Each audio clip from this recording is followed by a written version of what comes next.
Começando o nosso videocast Vozes do Retiro, sempre com convidados especiais e, claro, com muitas histórias para contar. E antes de mais nada, quero agradecer aos nossos parceiros, nossos patrocinadores, agradecer a Granfino, agradecer ao Sesc, sempre parceiro aqui com o Retiro dos Artistas, a Prevent Senior, obrigada pela confiança, agradecer também a Clínica de Olhos Avenida Rio Branco, obrigada pela parceria. E hoje, nesse episódio, vamos receber uma pessoa, um ator, que eu falo que é multifacetado. Porque, gente, ele joga nas 11, vocês vão entender por quê. Cláudio Cinti, bem-vindo ao nosso podcast. Pô, prazer é meu, Ana Paula, estar aqui com vocês. Muito legal mesmo, falar do retiro, falar da carreira, vamos falar de tudo. Que bom, então já vamos começar. Daqui a pouco eu vou contar para vocês, porque ele não é só ator. Vocês já viram essa carinha fazendo humor, já em novelas, por aí. Mas não é só ator. Ele é ator, ele é cantor, ele é compositor, ele é fotógrafo e tem uma surpresinha que eu vou contar daqui a pouco. Sou praticamente um shopping center, né? É maravilhoso, né? Agora, Cláudio, conta pra gente, como é que começou a sua trajetória? Como é que você resolveu ser ator? Então, eu comecei como muitos começaram na escola, né? Ainda pequeno ali, fazendo teatro na escola, né? E aí fui mordido pelo bichinho do teatro e aí não larguei mais, né? Depois, quando eu estava já na fase mais, que antigamente a gente chamava de segundo grau, né? Sim. Já no segundo grau também fazia teatro na escola e aí não parei. Aí fui estudando e me profissionalizei. Eu tenho 36 anos como profissional. Eu estreei numa peça profissional com o Grande Otelo. Oh. Então a minha estreia assim, foi muito legal, porque eu já comecei bem, né? E depois não parei mais. Eu trabalhei com Costinha, com um monte de gente, em teatro. Sim. E aí depois, naturalmente, veio a televisão também, né? Como é que foi seu início na televisão? Assim, a primeira coisa que você fez na televisão, você lembra? Lembro. Foi na Manchete. Manchete, tinha umas novelas, me lembro, acho que Corpo Santo, Carmen, eu fiz essas novelas lá. E aí depois, na Globo, meu primeiro programa na Globo foi um programa de humor chamado Vida ao Vivo Show, com Luiz Fernando Guimarães, Pedro Cardoso, Denise Fraga e Débora Bloch. E aí, direção de Jorge Fernando. E aí não parei. Aí comecei a fazer um monte de coisas lá na Globo também. E aí já fiz coisas na Record, Multishow, para os streams, vários, né? Netflix e tal, todo mundo. E quando você começou, você queria ser o ator, aquilo tudo da arte que você imaginava. Você se imaginou sendo um humorista? Olha, assim, eu sempre tive essa veia, assim, engraçada. Eu vou te falar sério, assim, eu nem me acho engraçado, mas as pessoas falam, você é engraçado pra caramba. Eu falo, caramba, você acha? Eu não acho. Mas enfim, as pessoas acham e eu vou nesse rastro aí, entendeu? E aí eu comecei a fazer humor, né? E aí a televisão também me pegou pro humor. Então eu comecei a fazer vários programas de humor. Esse Vida ao Vivo Show foi o primeiro programa de humor que eu fiz. E aí depois dele eu fiz vários outros, né? Aí eu fui do elenco dos Caras de Pau em todas as temporadas. Durante muito tempo eu lembro de você em Caras de Pau. Foram 3 temporadas, eu fiz parte do elenco fixo. Depois fiz o longa também dos Caras de Pau. Aí já tinha feito os normais com o Luiz Fernando. Também fiz o longa, os normais, o primeiro longa dos normais. Tapas e Beijos, a Diarista, Tá no Ar. Enfim, esses programas todos eu fiz. Mais recentemente agora eu fiz para o Multishow, que parece que vai entrar na grade da Globo também, é o Volte Sempre, que é um programa de humor. Fiz também. Enfim, Zorra, fiz três temporadas do Zorra, quando ele mudou. Já tinha feito algumas participações no Zorra Total, e quando ele virou o Zorra, que deu aquela reformulada, eu também fiquei 3 anos fazendo Zorra. E a gente fala de programas e tal, que alguns estão no ar, outros estão reprisando e tal, mas há pouco tempo eu te vi numa novela das 7 da Globo. Você fez uma participação. Foi agora, recentemente. Pouco tempo. Na novela das 7, Dona de Mim. Dona de Mim. Eu faço. As últimas novelas que eu fiz inteiras, eu fiz na Record. Eu fiz 3 novelas praticamente seguidas na Record. Foi A Rainha da Pérsia, Reis e Topíssima. Mas entre uma e outra eu também fiz coisas na Globo, né? Então, na Globo eu fiz Cobras e Lagartos, Duas Caras, Caminho das Índias, enfim, uma série de... E essa diferença, porque você fazer uma novela, um programa de humor de um jeito, fazer uma novela como Reis, toda uma leitura bíblica e tal, é bem diferente, né? Como é que é pra você como ator? Olha, pra mim é natural. Decorar assim, o texto. Porque assim, eu, graças a Deus, não sou rotulado como comediante, como humorista, só faço aquilo. Porque tem atores que ficam ali rotulados só fazendo aquilo, o público se acostuma a vê-lo fazendo só aquilo, e aí se ele vai fazer uma coisa mais dramática, ele sabe fazer, porque ele é ator, mas ele ficou naquele nicho ali e tal. Eu não. Eu optei por jogar onde me chamam. Sim. Então, eu faço muito delegado, político. Eu fiz uma série que foi um sucesso, que foi Pedaço de Mim, na Netflix. Ah, Netflix com a Juliana Paz e o Vladimir Britia. Eu faço o deputado Diógenes, que é um deputado meio, assim, de uma conduta suspeita. Então, assim, me chamam para fazer essas coisas. Político, delegado, policial, mas também me chamam para fazer coisas engraçadas. Então...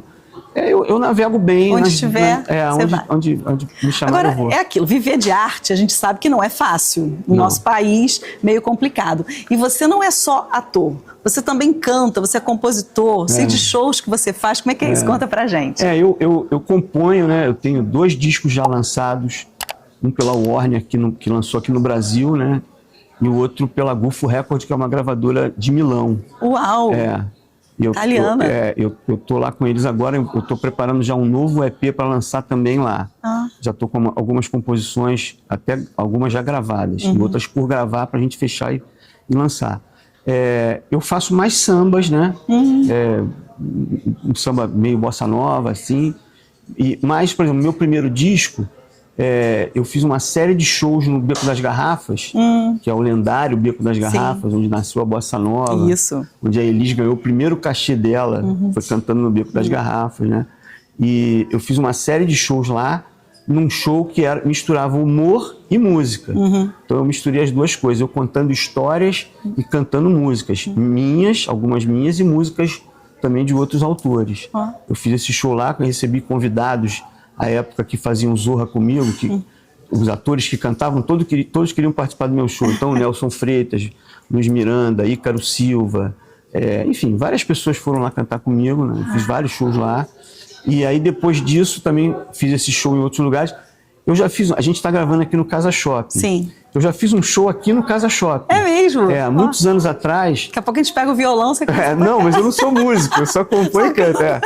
Eu fiz um show aqui, eu fazia um show no ano 2000, quando o Vinícius de Moraes estava fazendo 20 anos de morto. Eu criei um show chamado Que Seja Infinito Enquanto Dure, que era uma homenagem ao Vinícius, onde eu escrevi um roteiro falando das principais parcerias do Vinícius, em ordem de acontecimento. Então, eu falei das parcerias dele com o Tom, aí como é que ele conheceu o Tom, aí com o Baden, com Toquinho, com Carlinhos Lira. E cada autor, cada parceiro dele, eu fazia um set, e depois, como ele mesmo chamava de Pequenas Traições, eu fazia um set com músicas dele com Chico, dele com Gerson Conrad, que é Rosa de Hiroshima, que é o Gerson Conrad, era dos Secos e Molhados. E eu contava essas curiosidades. E o primeiro, quando o Casa Shopping começou a fazer show, depois tiveram outros shows aqui. Mas o primeiro foi o meu. Foi feito aqui, tem aquela loja ali, que hoje tem uma loja ali grande. Relembrando. Eles montaram um palco ali, virado para o estacionamento, e o primeiro show foi meu. Muito bom. Saiu na coluna aí o Degar Ângelo. Olha, então, naqueles assim, tempos, quem saiu eu sou rodado, já estou aí há um tempo. Mas por isso, você acha que hoje em dia, claro, a gente sabe que com rede social, de repente o ator aparece fazendo isso, fazendo aquilo. Você acha que um ator não pode se prender só ali à atuação, tem que fazer outras coisas, ter outras faces? Eu acho que sim. Ainda mais hoje, esse canal que você falou das redes sociais, né? As redes sociais possibilitaram ao artista que, assim, ele hoje não depende única e exclusivamente de uma emissora e de uma rádio, por exemplo, para tocar a música dele. Tem vários artistas que surgiram através da internet. É verdade. Eles bombaram na internet, aí alguém vê, chama. Aquelas meninas, Ana e Vitória, elas bombaram na internet, alguém viu, chamou. Isso. Enfim, acho que foi aquele Thiago York e pensou elas e tal, elas estão aí, entendeu? Então, assim, a internet possibilitou isso. Porque o ator tem uma coisa diferente do músico. Porque o músico, o cara que toca violão e faz violão e voz, ele se vira. Ele chega num barzinho ali e fala, cara, deixa eu tocar aqui essa noite aqui, tu paga aí um cachezinho pra mim aí, o cara ele sai dali com um dinheirinho, pelo menos, para comer e dar passagem. O ator é mais difícil. Verdade. Você não pode. Você vai fazer o quê? Vai fazer uma performance aqui no meio do shopping e tal. Ninguém, entendeu? Vai passar o chapéu? Pode ser, mas é mais difícil, entendeu? Agora, com a internet, não. Eu mesmo, eu sou pouco... Digital, sou muito pouco mesmo. Mas eu também, em algum momento, eu vi que era necessário também partir para isso. Eu criei um canal, e a gente fez um canal de humor, onde eu fazia uma sátira com um aplicativo de entrega. Aham. E o nome do meu canal era Num Food. Num Food. Num Food. N-U-M Food. Ah. E eu escrevi uns roteiros que eram piadas infames, piadas sem graça, curtas, que se eu contar aqui ninguém vai achar graça, mas que encenadas elas ficavam engraçadas. Deu tão certo assim, eu que não sou um cara de internet, mas eu tenho vídeos com mais de 100 mil visualizações e tal, e aí eu formatei isso e levei pro teatro. Eu levei o Num Food pro teatro, a gente fez uma temporada aqui na Barra, que foi um sucesso, bombou. Isso tá lá no TikTok, tá no Instagram são também. Pequenas esquetezinhas. São ceninhas pequenas. Vamos colocar até algumas, vamos colocar umas duas aqui pro pessoal ver como legal. é que é, pra vocês entenderem como é que é, porque realmente é engraçado. Pois não? Bom dia. Eu vim para a reunião anual dos ansiosos do Brasil. Mas a reunião é amanhã. Ah, é amanhã? Mas pode entrar, já tá todo mundo aí. Ih, galera! São piadas infames que as pessoas, né, assim, riem de raiva de ter perdido tempo para assistir aquilo ali, né? Mas assim, funciona muito, e no teatro funcionou muito bem. Então assim, a rede social também, eu apesar de não mexer muito, assim, eu já tenho esse canal, entendeu? A gente está pensando em voltar a gravar agora novos quadros e tal. Também, a gente colocou o projeto do teatro já em editais, então assim, saindo a gente vai levar para o teatro. Ou seja, eu acho que assim, um artista tem que, como você falou, tem que jogar nas 11, entendeu? E mesmo jogando nas 11, às vezes você tem dificuldade para pagar as contas, entendeu? E já que a gente falou sobre jogar nas 11, sobre as dificuldades e tal, o Cláudio Citti, além de ser esse ator maravilhoso, de ser essa pessoa tão gente boa, que a gente senta aqui e conversa o tempo que for, né? Além de ser compositor, você também é taxista. Como é que é isso? Pois é, então, há 16 anos atrás, quando eu assinei o contrato lá na Globo para fazer Os Caras de Pau, eu assinei um contrato longo, um contrato bom, eu falei, cara, eu preciso ter um plano B, porque nas entre-safras eu tenho que pagar as contas. Verdade. E eu, cara, conheço muitos artistas que fizeram sucesso. Eu não sou um cara famoso, mas assim, eu tô trabalhando há 36 anos sem parar, graças a Deus. Assim, mas tem muita gente que foi famosa, ganhou muito dinheiro e hoje passa sufoco, entendeu? Porque não se programou. Eu tenho uma estrutura, eu tenho imóvel próprio, enfim, com o tempo eu fui me organizando para chegar na velhice, né? Eu tô com 60 anos agora, então assim, para chegar um pouco mais tranquilo. Mas tranquilo não é. Você tem que trabalhar o tempo todo. Quando eu assinei esse contrato lá com a Globo, falei, pô, preciso ter um plano B. O que eu posso fazer da vida que não me atrapalhe na carreira de ator? Ou seja, que eu possa gerenciar o meu tempo. Falei, vou comprar um táxi. Olha! E aí comprei um táxi, há 16 anos atrás, para ser um plano B, que às vezes ele vira plano A, né? Porque quando eu não estou contratado, quando eu estou contratado eu nem trabalho com táxi, mas quando eu não estou, eu trabalho. Porque eu também uso o táxi como material de pesquisa para mim. O meu primeiro show que eu fiz no Beco das Garrafas se chamava Bandeira 2, Histórias de um Taxista, onde eu coloquei histórias que eu vivi real no táxi e algumas outras que eu escrevi. Mas assim, o táxi é uma espécie de divã, sabe? As pessoas entram... É muito interessante isso. O táxi é uma coisa muito interessante. Ele vai além dessa coisa do trabalho somente. Primeiro que você vê a cidade passando pela tua janela ali o tempo todo. Então você está sabendo de tudo. É muito interessante. E segundo, são as histórias, né? As pessoas Cada um que entra tem uma história para contar. O táxi é uma espécie de divã, e assim, ele tem tipo o que a gente chama no teatro da quarta parede, né? Que é como se tivesse uma parede ali que divide o palco e a plateia. Então ele tem do banco de trás para o banco da frente como se fosse a quarta parede. Ou seja, as pessoas entram no táxi e levam para dentro do táxi o assunto que elas estão conversando, como se eu não estivesse ali, como se eu não estivesse ali dirigindo. Elas não me conhecem, provavelmente acham que nunca mais vão esbarrar comigo e tal. Então, por exemplo, se é uma briga de casal, a briga vai para dentro do táxi. Se eles estão no romance, o romance vai para dentro do táxi. Se é uma história triste, eu já acompanhei uma senhora num velório, num enterro. Eu peguei uma passageira, ela pediu para levar no cemitério do Caju. Muito idosa, com dificuldade de andar e tal. Eu tenho uma mãe com 88 anos, eu vi minha mãe ali e tal. Falei, senhora quer ajuda? Aí ela tirei ela do carro. Ela falou, o senhor não vai comigo lá na capela? Eu falei, eu como gosto de história, eu falei, pô, minha chance, vou ver qual é dessa história. E fui com ela de braços dados até a capela, ela me apresentou a todo mundo como meu chofer, meu chofer e tal. E assim, então tem várias experiências, entendeu? Que eu já vivi no táxi, que eu hoje em dia levo até para meus shows de humor. Então o táxi foi um plano B, assim, que eu tive esse insight na época, que eu não me arrependo de nada. Que bom. Muito embora tenha sofrido bullying Até, mesmo? Como? Preconceito mesmo, assim, na época. Porque, imagina, eu estava contratado na Globo, fazendo Os Caras de Pau, que era um programa de super sucesso, Sim. e todo mundo via a gente no final de semana, reconhecido na rua, tirando foto, inclusive no táxi. Ai. As pessoas pediam fazer um vídeo pro meu filho e tal, não sei o quê. Isso é outra coisa engraçada do táxi, é isso, que as Muito, pessoas falam né? assim, cara, você sabe que conhece- tem um ator... Não, eles acham que não sou eu, porque eu tô dirigindo o O táxi, ator né? da Globo não vai estar Eles dirigindo falam um assim, táxi. cara, tem um ator que parece você pra caramba e tal. Aí eu deixo o cara dar o texto todo, quando ele acaba de dar, eu falo assim, sou eu. Ele fala, não é você. Eu falo, sou eu, cara. Aí pra provar que sou eu é um problema, né? Ai. Mas enfim, essa coisa das pessoas reconhecerem o táxi e tal, dos caras de pau que eu tava falando, né? Cara, dá um corte que eu esqueci aqui, o fio da meada. na época que você fazia os caras de pau, era um maior sucesso e tudo. E Não, aí mas você eu tava falando sofria do bullying. táxi, do bullying do táxi, Isso. desculpa, tava Não, pegando vamos aqui. Então, o táxi até eu sofria bullying dos meus amigos, dos meus colegas.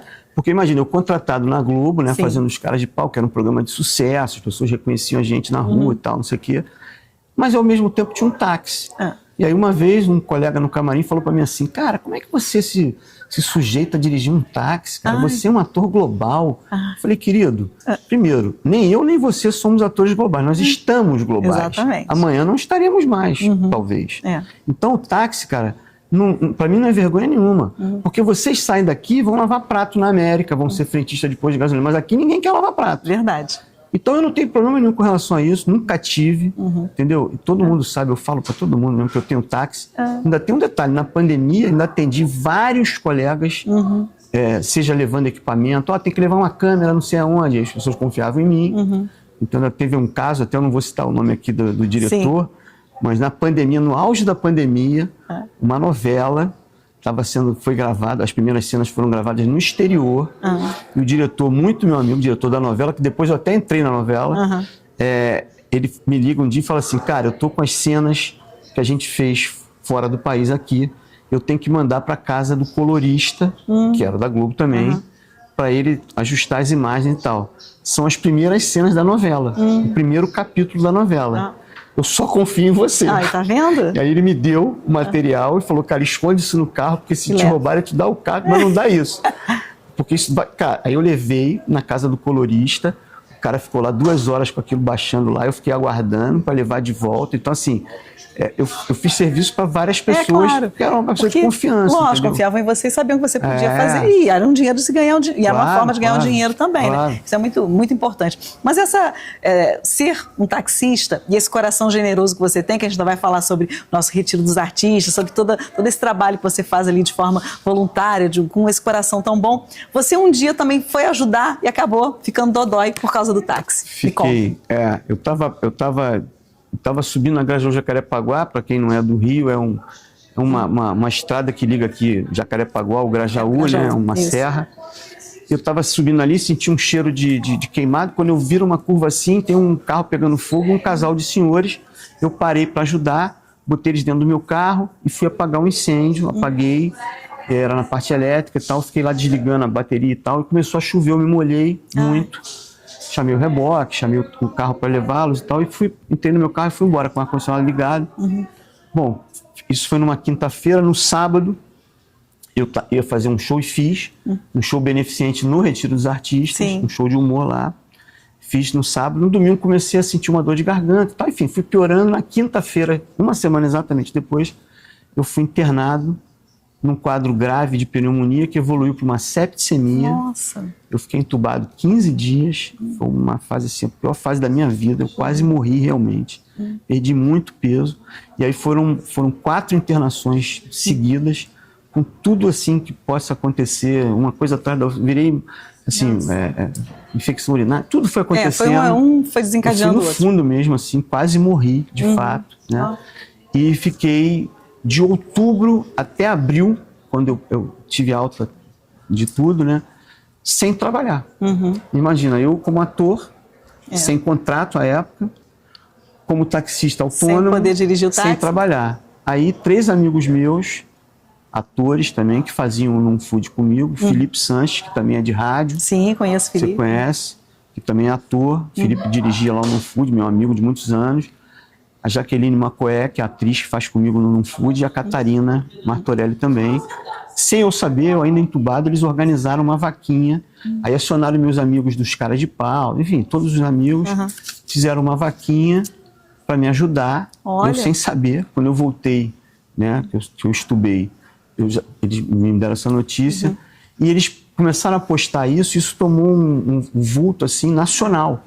Então eu comecei a receber doações de gente que eu nunca vi na minha vida, doações de R$1. Assim, mas é aquilo, né, Cláudio? O bem atrai o bem, né? Eu fiquei tão impactado com isso que eu até escrevi um poema chamado Amor em Outro Patamar, que deve virar uma música em breve, falando sobre isso, porque eu conheci um tipo de amor que eu não conhecia. Você imagina uma pessoa de Manaus me faz uma doação de R$1, nossa. assim, que para mim, porque eu recebi doações de muito mais. Sim. Mas assim, para mim, todas tinham a mesma importância. Claro. A pessoa querer te ajudar de alguma forma, e o que ela tinha naquele momento, de repente, era R$1. Eu recebia, por dia, quando eu estava internado, mais de 500 mensagens por dia. Tá vendo? Que eu não conseguia responder. Eu criei um negócio chamado Canal do Paciente, assim, Diário do Paciente. E eu falava ali e postava isso para as pessoas saberem de mim.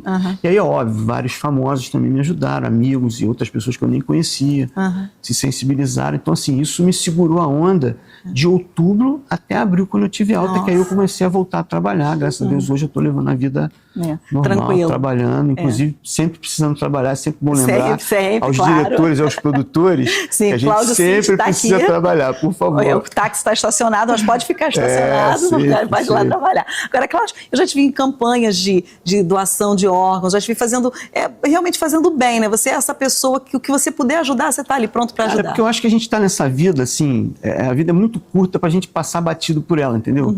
Então eu tenho essa cultura mesmo de ajudar.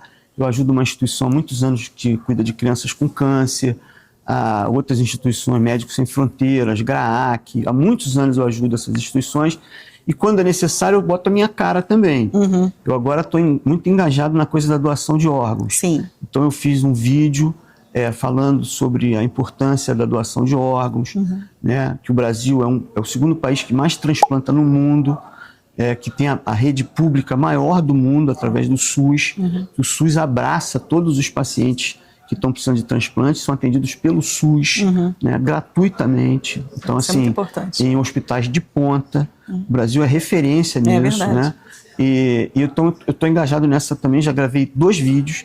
Gravei um primeiro falando sobre isso, falando sobre como é fácil fazer a doação, porque muita gente pensa que tem que ter um documento, não precisa nada disso, basta um familiar. Você tem que conversar com a sua família, né, Cláudio? Isso. É a coisa mais importante. Tem muita gente, mas na minha carteira está lá que eu sou doador. Não Isso adianta nada, se a família não autorizar... Você tem que conversar com a sua família em casa. A gente não sabe o dia de amanhã, não é que, eu vou morrer amanhã, não é isso. Você tem que conversar com a sua família para que ela saiba um dia, algo aconteça, então a sua família no hospital vai saber como agir. Eu já falei isso, assim, a minha família sabe, minhas filhas sabem, se eu morrer, o que prestar em mim pode doar tudo. Claro, tudo, tudo mesmo. Porque assim, um doador de órgãos, ele pode chegar a salvar até 7 vidas. Verdade, então, assim, é muito importante. E é muito, cara, eu acho uma atitude de amor isso, você, sabe, poder, deixar alguém viver mais um pouco, através, né? Então, assim, eu sou engajado nessas causas realmente. Fora isso, lá o Retiro dos Artistas é uma instituição que eu sou ligado a eles há muito tempo, antes mesmo do Stepan. O Stepan é um presidente maravilhoso, é o cara que botou o Retiro hoje em dia assim, organizou muito, né, o Retiro. junto com a Zezé Mota, enfim, com todo mundo que participa lá, né? Todos os colaboradores, os funcionários, tem o Robson também, a Cida que administram lá, assim, com maestria. Então, assim, o Retiro é uma instituição que eu também sou apaixonado, abraço o Retiro. A gente tem feito uns projetos lá agora chamado Retiro em Movimento. Conta pra gente, como é que é esse Retiro em Movimento? Que eu vi que você dá aulas de teatro. Eu estou fazendo isso, né? O Retiro em Movimento é um projeto que, por exemplo, pega os residentes do Retiro, que ainda fazem performances, né? Eles se apresentam, eles estão indo se apresentar em teatros, né? Do SESC, pelo SESI também, parece, enfim, lá no próprio Retiro. As instituições que apoiam o Retiro fazem eventos lá, eles se apresentam e tal. E a gente agora, no ano passado, né, 2025, esse projeto Retiro Movimento também colocou as oficinas. E eu fui chamado pela Cida e pelo Robson, lá, pelo Stepan, enfim, para coordenar e dirigir as oficinas ligadas ao teatro, né? Ah, sim. Então, inicialmente, a gente começou com uma oficina de teatro, dança e música, né? Eu chamei 2 profissionais para trabalharem comigo, a Gabriela Jimenez e o Vitor Neto, um de música, outro de dança, e eu cuido da parte teatral. Os cursos são abertos ao público, né, à comunidade em geral, gratuitamente. Então, é maravilhoso ali. É muito legal porque é inclusivo, a gente tem alunos especiais também, alunos de todas as idades, de todos os gêneros. É super assim. A proposta é essa e a ideia nossa é esse ano agora dar continuidade a essas oficinas, né? Inclusive, a gente precisa sempre de apoiadores. Isso. Então, apoiadores, e a gente convida todos. Empresários que querem conhecer o Retiro, de repente você não sabe como apoiar. Se você quer conhecer, doando o seu tempo, você pode também ir ao Retiro dos Artistas. Gente, é um espaço maravilhoso. Quando a gente vai lá, parece que a gente está fora do Rio de Janeiro, né? Está fora de tudo. E é um espaço tão bom que você vê tantas pessoas, produtores musicais, atores, que já têm aí uma história na arte, que hoje em dia moram ali, tem a casinha deles. São residentes. Aquilo ali, gente, não tem preço, né? Ao contrário do que muita gente pensa, no pessoal, às vezes você fala em retiro, me perguntam muito, né, sobre o retiro, porque sabe que eu estou sempre lá. Eles acham que aquilo lá é um asilo de velhinho. Não. Até a dona Fernanda Montenegro, ela dá a sugestão para chamar de condomínio dos artistas, porque a atmosfera lá é muito legal. Agora já inaugurou o restaurante novo lá, então quem quiser visitar o Retiro, o restaurante está aberto lá, é só chegar e está lá aberto aos finais de semana e tal. Entra no site do Retiro, vê os horários de funcionamento. Tudo certinho. Tem o brechó do Retiro, que é super legal. Tem cada coisa maravilhosa, eu estive por lá vendo. Muito legal. Muito bom. E é uma forma também de você ajudar, de ajudar, isso aí. Então você vai lá, você frequenta o restaurante, vai ao brechó, você está ajudando, entendeu? Você pode fazer doação também para o brechó. O Retiro faz retirar. O Retiro retira. Se você tiver um móvel para dar em boas condições e tal, o Retiro vai buscar também, só programar. Então, assim, entrem nas redes sociais do Retiro e fiquem sabendo disso tudo, inclusive das oficinas. Isso, muito bom. E a estrutura para os residentes, né, Cláudio? Nós estive lá vendo, cada um com a sua casinha, com o seu espaço. Isso aí é bom demais, né? Uma pessoa que tem tanta história para contar e que, de repente, eu me sinto mais segura. Por exemplo, a Sônia Zaguri, se não me engano. Minha amiga. Muito querida. E ela falou, eu tinha minha 90 casa. Anos. Ela falou, eu tinha minha casa, mas eu vou ficar na minha casa sozinha. Acabei caindo. Aqui, lá, ela tem toda a assistência no Retiro. Tá super feliz. Não é aquela coisa de, eu não tenho família, não tenho ninguém, tô lá. Não, é uma opção que você faz. Muitos ali estão por opção de vida. Eu tenho amigos lá no Retiro, que são amigos meus, de fazer teatro junto. A Sônia eu conheço também, ela morava, fui na casa dela já, onde ela morava em Copacabana. E estão lá por isso, porque lá eles têm um convívio com as pessoas da época deles, amigos deles. Então eles batem papo ali à noite, botam as cadeirinhas lá para conversar. Ficam juntos ali conversando, isso é bom demais. Tem aquelas vilinhas, né? Eles botam as cadeirinhas ali, ficam conversando. E estão fazendo atividade.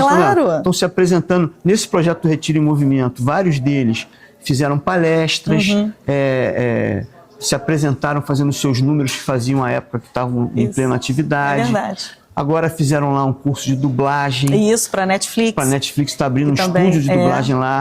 Alguns residentes tiveram esse curso, vão começar a dublar. Isso é muito bom. As emissoras também fazem gravações lá. E divulgam. Você divulgar o Retiro também já está ajudando, né? Agora, Cláudio, eu queria que você contasse para a gente. A gente tem um quadro aqui no nosso videocast, Vozes do Retiro, que se chama Conta Aquela. Queria que você contasse uma história, um bastidor, uma coisa assim que te marcou. Conta pra gente. Conta aquela. Na vida de televisão, de teatro, então assim... Cara, eu fiz o Zorra. O Zorra para mim foi assim uma universidade no grau máximo, porque eu me lembro que um dia a gente estava no camarim, eu e o Niso Neto, que tem a minha idade, e todos os outros que estavam no camarim eram mais velhos que a gente. Eu vou falar o time. Agildo Ribeiro, Paulo Silvino, Antônio Pedro, Roberto Guilherme, que era o Sargento Pincel, Tony Tornado, Anselmo Vasconcelos, bem mais novo do que eles, que é meu amigo também, e o falecido Barrozinho. Eu falava, e eles contando as histórias desde daquela época, né? Algumas proibidas para menores de 80 anos, assim, pra você ter uma ideia, né? Então, assim, eu falei pro Niso, Niso, cara, a gente tá aqui, cara, ouvindo essas histórias, a gente está tendo um privilégio, cara, que poucos na vida terão. Esses caras todos reunidos, a maioria deles contemporâneos, contando as histórias da época, que, né, das coisas que ele fazia. Então, assim, tem umas histórias que são proibidas, né? É verdade. José Santa Cruz também, que também saudoso José Santa Cruz, dublava também. contava uma história dele com o Chico Anísio na televisão em Pernambuco. Olha, assim, coisas proibidíssimas. Então, assim, mas com essa turma tem outras histórias até meio engraçadas, né? São muitas histórias mesmo, né? De teatro, de bastidor de teatro, muita coisa, assim. Eu te confesso que para lembrar de uma agora específica... Mas conviver com essas pessoas foi marcante. Não, é demais, é demais. Eu até hoje, né, quando eu vou gravar com alguém... Olha, eu tive a honra de trabalhar, eu fiz muita publicidade, né? Eu tenho mais de 160 filmes publicitários no meu currículo. Eu fiz publicidade de tudo que você possa imaginar, de carro, de telefonia, de bebida, de tudo eu fiz. E eu tive a honra de fazer uma publicidade com o Paulo Tran. Foi um dos últimos trabalhos que o Paulo fez. E eu fiz uma publicidade, a gente gravou em São Paulo, foi uma publicidade para a Globo. Na época a Globo lançou no jornal Globo uma página que saía, se não me engano, às quintas-feiras, chamada Globo e Teatro, a gente se vê por aqui. E ela gravou 4 comerciais para divulgar essa campanha do teatro, e os 4 eram com a Bibi Ferreira, um filme com a Bibi, um filme com o Paulo Tran, um filme com o Sérgio Brito e um filme com a Fernanda Montenegro. E eu fui chamado para fazer um filme com o Paulo Tran. Só que quando eu fiz o teste para fazer com a Bibi. Então o teste era o seguinte, no teste o diretor falou, cara, você tá no camarim, acabou de ver uma peça com a Bibi Ferreira, você tá no camarim, vai dar uma tietada nela, de improviso. E eu tietei para a câmera, como se fosse a dona Bibi, e falei com ela. E aí emendei no assunto, falei assim, a senhora sabe que eu tenho uma filha que se chama Beatriz, e o apelido dela é Bibi, em sua homenagem e tal, não sei o quê. Eu mandei esse texto. E é verdade, eu tenho uma filha. A minha segunda filha chama Beatriz e eu chamo ela de Bibi por causa da Bibi Ferreira. Todo mundo chama de Bia, né? Mas eu chamo de Bibi. Ela é conhecida no nosso núcleo ali como Bibi. E aí, isso chegou no ouvido da dona Bibi. E quando eu fui gravar em São Paulo, no Teatro Procópio Ferreira, eu fui gravar, me escalaram para gravar com o Paulo. Só que a gente gravou no mesmo dia, a Bibi gravou mais cedo e o Paulo gravou à tarde só. Então eu viajei de manhã e fiquei lá. E aí na hora do almoço a Bibi, ela soube dessa história e pediu para me conhecer. Olha. Aí o secretário particular dela veio falar comigo, falou, dona Bibi, queria te convidar para almoçar com ela. E aí eu almocei com ela, contei essa história. Eu tenho no meu escritório em casa uma foto com ela, que ela só andava de óculos, né? E ela falou assim, vou tirar uma foto contigo que eu não tiro com ninguém, sem óculos. Eu tenho uma foto dela com e uma sem óculos. E no mesmo dia eu gravei, enfim, o filme que foi pro ar mesmo, com o Paulo Tran. Mas que dia, hein?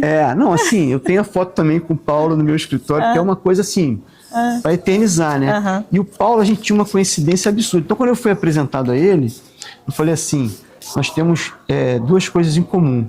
Aí ele, o quê? Ele me abraçou assim, olhando bem perto de mim, e falou assim, o quê? Eu falei, a gente faz aniversário no mesmo dia, que é 7 de setembro, e a gente ama Paraty. Que eu amo Paraty, e o Paulo tinha uma pousada lá em Paraty, que se chamava Pardieiros.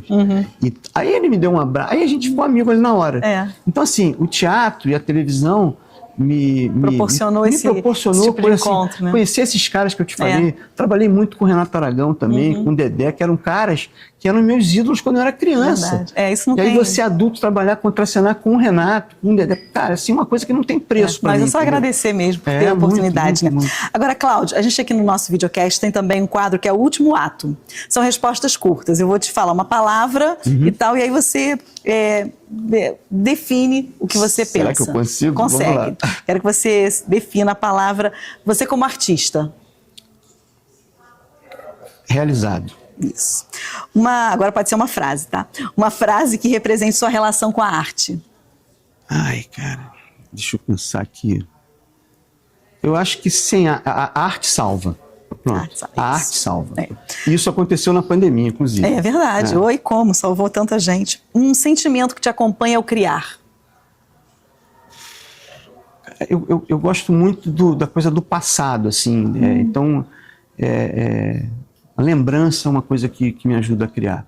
Eu acho que todo artista tem essa coisa. A gente tem como se fosse um HD, com muita coisa guardada ali. Então, sempre que eu vou escrever, que eu também escrevo agora uns poemas, agora não, já de um tempo para cá, que alguns viram música e tal, eu sempre também vou lá na minha caixinha de lembranças, no meu HD lá.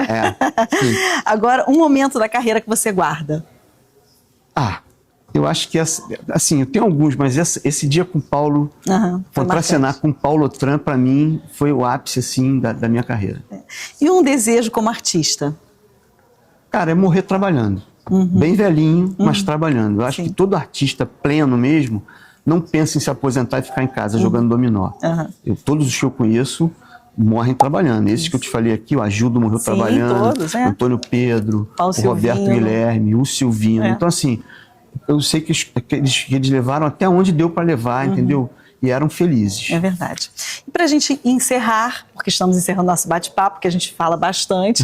Eu adorei que o Cláudio fala bastante, é ótimo. Você acha? Ai, adorei. Todo mundo fala isso. A gente tinha conversado muito antes do nosso videocast, aqui a gente conversou também muito e foi bom demais o nosso bate-papo. Mas para encerrar, a gente tem o nosso quadro Créditos Finais, porque sempre toda peça, toda novela, tem o seu crédito, os créditos finais. E eu quero saber o seguinte, qual a importância da arte para a sociedade, na sua opinião?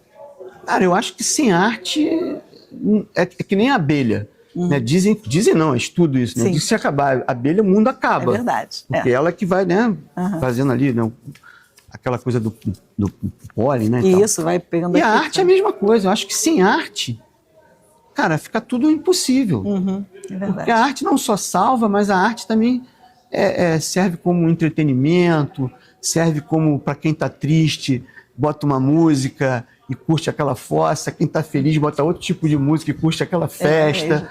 Enfim, assim, a arte eu acho que é completa.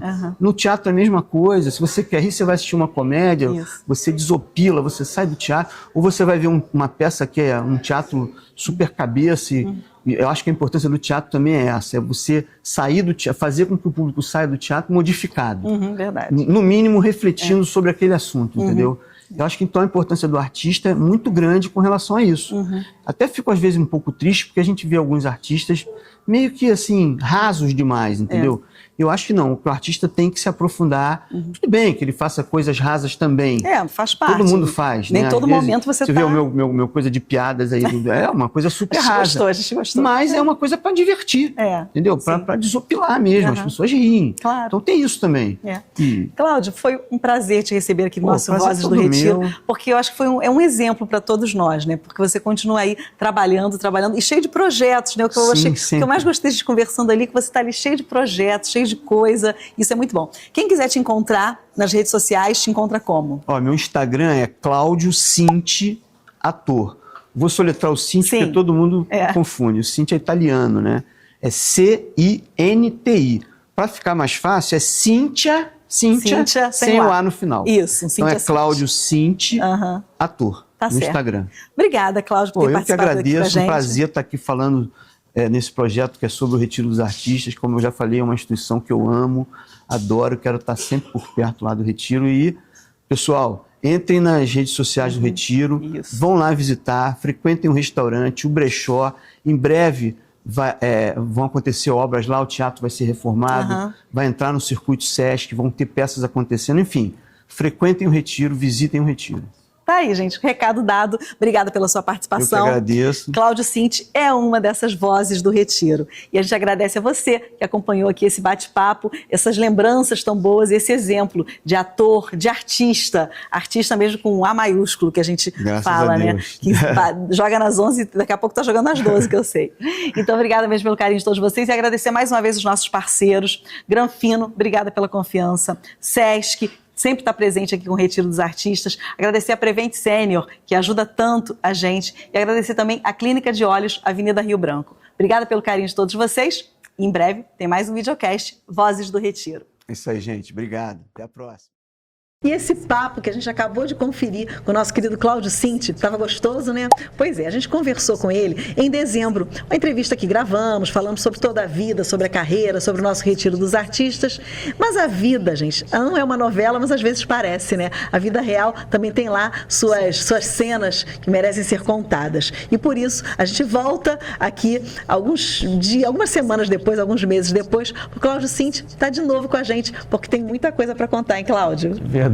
É impressionante como a vida muda assim, né? Da noite para o dia, né? A gente gravou essa entrevista que vocês acabaram de Sim. assistir agora, a gente gravou em dezembro, 1º de dezembro, né? Isso. E de lá para cá minha vida deu um cavalo de pau assim e mudou completamente, graças a Deus, para melhor, né? Sim. Quando eu estive aqui em dezembro conversando contigo, eu tinha tido, eu vou para contextualizar, Sim. assim, em outubro de 2024, eu fui internado com um estado de saúde muito grave, tive uma septicemia, fiquei entubado, quase morri. Foram 4 internações até meados de abril ali, sendo que na última internação eu saí fazendo hemodiálise. Então, quando eu dei a entrevista aqui no dia 1º, eu era paciente que fazia hemodiálise renal crônico, né, e tal. Isso para mim mudou completamente a minha vida, porque a hemodiálise te prende demais. São 3 vezes por semana. Sim. Que você tem que ir para lá, ficar 4, 5 horas lá plugado numa máquina. Isso me impedia, por exemplo, de viajar a trabalho, de fazer uma novela, porque, enfim, grava quase que todo dia. Isso. Enfim, atrapalhou minha vida completamente. Mas aí eu fui... No primeiro dia que eu cheguei para fazer hemodiálise na clínica, foi dia 17 de abril de 25, eu procurei assistente social e perguntei a ela o que eu preciso para entrar na lista de transplante. Sim, é lista, não é fila, Isso. porque é por compatibilidade, não é por ordem de chegada. E aí ela me orientou e a gente começou, já deu um start ali naquele primeiro momento, e eu comecei a fazer todos os exames, que são muitos exames. Pra você ter uma ideia, eu comecei a fazer os exames em abril e só consegui entrar na lista em agosto. Nossa. São muitos exames, né? Até que em agosto eu fiz o último exame no hemorrio, que é onde eles codificam lá o teu sangue, como se eles criassem um CPF para o teu corpo, e aquilo vai para o sistema de transplante, né, que é um sistema nacional, só que ele é regionalizado, então no meu caso era estado do Rio, Sim. e aí eu passo a figurar na lista ali. Bom, o transplante, vocês já devem ter ouvido falar, às vezes demora alguns anos para acontecer. Isso, tem gente que entendeu? fala, eu estou esperando há tanto 2, tempo. 3 anos, eu conheço gente que ficou 9 anos esperando, então assim, mas eu sempre tive muita fé, né? E a certeza de que iria acontecer comigo. Bom, em agosto eu fui lá, fiz esse exame, entrei para a lista, de 3 em 3 meses você tem que renovar, em novembro eu voltei, renovei, né? E até então estou tocando a minha vida, né? Enfim, na medida do possível, fazendo hemodiálise e tal, até que no dia 11 de dezembro, agora, de 2025, o telefone toca às 11 horas da noite, dizendo que tinha um órgão compatível comigo, que eu fosse para o hospital no dia seguinte de manhã. Gente. Eu nunca ganhei na Mega Sena, mas a sensação como é que foi? deve ser muito parecida, porque eu não sabia se eu ria, se eu chorava, era um misto de emoções, assim, que realmente, eu falo, fico até arrepiado, porque, sendo que eu era a segunda opção. Então, assim, eu fui para o hospital no dia seguinte sendo a segunda opção. Sem ter a certeza se Sem ia ter ser a transplantado. certeza, porque eles, assim, quando surge um órgão compatível, eles vão lá no sistema e selecionam 10 pessoas. Só que eles só chamam 2, né? Os outros não ficam nem sabendo, ficam em stand-by sem saber. E aí eu fui, um desses 2 eu era o segundo, né? Cheguei lá, aí a médica, me consultei com a médica e ela falou, olha, faz todos os exames. Aí comecei a fazer todos os exames lá no hospital mesmo, na hora, até que depois ela veio com a notícia e falou, olha, eu vou transplantar você. Aí eu falei, nossa, mas eu não era a segunda pessoa Ela falou, mas vieram os 2 rins, né? E aí a gente vai transplantar um em cada um, os 2 rins estão bons e tal. E aí, cara, minha vida mudou completamente, porque é uma tensão muito grande. Eu fiz uma cirurgia muito complexa, porque eu não só transplantei, eu fiz também uma nefrectomia, que é a retirada de um dos rins que eu tinha, porque ele tinha um foco de bactérias. E como quando transplanta, a gente tem que tomar muitos remédios para baixar a imunidade, né, para o organismo não rejeitar o órgão novo, né, o corpo estranho, então essas bactérias iriam acabar se passando para o rim novo. E prejudicando o novo que estava chegando. Com certeza. E aí tinha que fazer essa nefrectomia. E aí ele fez tudo junto, cirurgião, né? E aí foi uma cirurgia muito complexa, barriga aberta, tem que deslocar todos os órgãos. Eu estou ainda com os pontos, estou com 30 pontos na barriga, né? Então é uma cirurgia muito, assim, invasiva e complexa. Mas graças a Deus deu tudo certo. E amém. A previsão de saída era de até 30 dias, eu saí com 11 dias. O rim pegou, está funcionando, graças a Deus, as taxas voltaram ao normal, né? Ai, que bom. E aí agora os cuidados que a gente tem que ter, nos primeiros 4 meses, tem uns cuidados mais assim, não posso fazer esforço, não posso trabalhar, não posso algumas coisas. A alimentação é muito tudo tem que ser fervido ou cozido, até suco, para você ter uma ideia, eu faço suco, eu tenho que ferver o suco para depois gelar para beber. Então é tudo muito assim, eu não posso água só mineral, gelo com água mineral, enfim, são vários protocolos que você tem que seguir para não pegar nenhuma infecção oportunista. Nossa. Entendeu? Então assim, é tudo muito complicado. Mas o motivo de eu estar falando aqui com vocês hoje é o seguinte, eu queria mostrar para vocês que estão assistindo que o sistema de transplantes no Brasil é muito sério. O Brasil tem a maior rede de transplantes pública do mundo. Verdade. Que é pelo SUS, né? Onde eu fiz tudo pelo SUS. Num hospital maravilhoso, que é um hospital particular, só que eles cuidam dessa parte de transplante de rim, tem fígado, a parte que é financiada pelo SUS. Tudo pelo SUS. Então, assim, é um hospital de ponta, o Hospital São Francisco, e eu não gasto um centavo lá. Olha. E eles vão me acompanhar o resto da minha vida. Então, tudo que for relacionado ao transplante, eles eu agora vou me internar. Quando a entrevista aqui for lá, eu já devo ter feito, já fiz. Mas eu vou tirar ainda um catéter que eu ainda estou usando por conta do transplante, eu vou tirar esse catéter, vou tirar os pontos e aí começa a voltar à vida normal ali.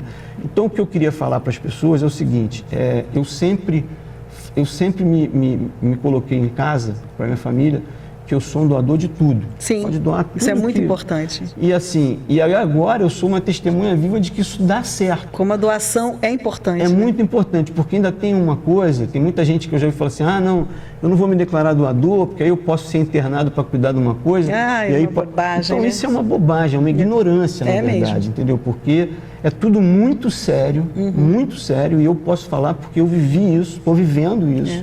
Então assim, se você tem o desejo de ser um doador, manifeste à sua família esse desejo. Porque não precisa documento nenhum, cartório. Não. Isso é uma bobagem. Na minha identidade já está lá que eu sou doador.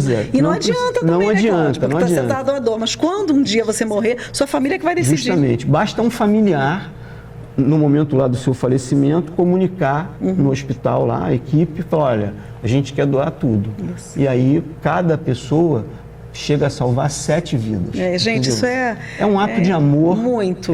Eu todo dia agradeço muito a Deus e agradeço a família da pessoa que faleceu e que me doou o órgão, porque no momento de dor, conseguiu eles tiveram, eles foram e tiveram esse ato de amor, né? Porque é mesmo. E doa para uma pessoa que eles não conhecem, a gente não sabe de onde veio e nem eles sabem, a família, para onde foi. Verdade. Então isso também é uma coisa que acontece no transplante, que é importante também, que é para evitar ter algum vínculo depois, entendeu? Você imagina, às vezes, uma mãe que perdeu um filho, aí vai ver naquela pessoa que recebeu o órgão, como se tivesse... porque a dor da perda isso pode ser muito bacana, mas pode ser uma coisa que dê problema, entendeu? Então tem essa coisa de as pessoas não saberem. Então, assim, eu queria muito estimular as pessoas a serem doadores, porque se fala muito, Cláudio, porque se fala muito, até quando o Faustão, porque foi um dos casos mais recentes que a gente acompanhou muito, e quando o Faustão conseguiu a doação de coração, depois outras doações também que ele teve, outros transplantes, fez renal. E muita gente ficou, porque é o Faustão, porque ele é rico, porque pagou e tal, e não é isso, gente. A lista de transplantes é uma coisa séria, não envolve dinheiro, nada disso. Envolve o que o Cláudio falou, o amor, o ato de amor de uma família que consegue realmente encontrar na dor ter essa atitude. Você tocou no caso do Faustão. Quando o Faustão fez o último transplante agora, no dia seguinte eu tinha uma consulta com um cirurgião, né? Eu ainda não sabia que eu ia transplantar, eu estava fazendo as consultas de rotina. E eu perguntei a ele, né, no caso do Faustão, e ele me explicou.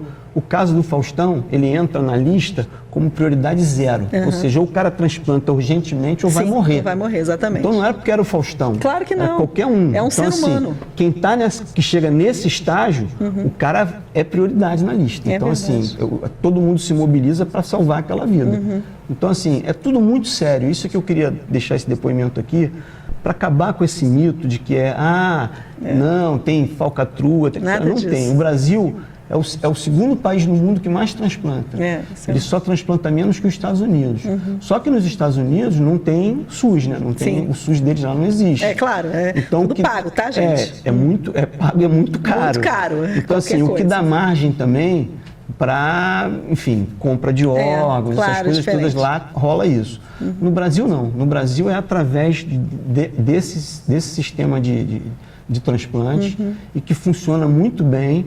Entendeu? Então, assim, eu queria deixar esse depoimento aqui para que vocês acreditem. Eu sou a testemunha viva de que a coisa funciona e funciona bem. Eu levei 4 meses e fui transplantado. Verdade. Então, assim, uma benção, entendeu? É mesmo. Cláudio, bom demais ter você aqui, bom demais a gente falar sobre isso. E eu quero só te dizer que quando a gente conversou lá no dia 1º de dezembro, eu lembro que nos bastidores a gente falou sobre isso e tal, e eu lembro que você falou assim, eu tô na lista de transplantes e eu vou conseguir ser transplantado. E tá aí, você conseguiu, isso é bom demais. E eu vou te falar uma coisa, eu comentava com a médica lá de onde eu fazia diálise, comentei com os médicos lá onde eu estava fazendo já o acompanhamento, e eu sonhei que eu tinha sido transplantado antes do fim do ano.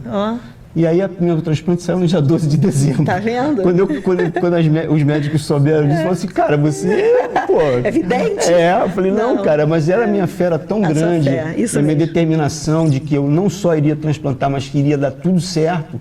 E isso conta, né? Claro que sim, conta muito. Então, você tem que...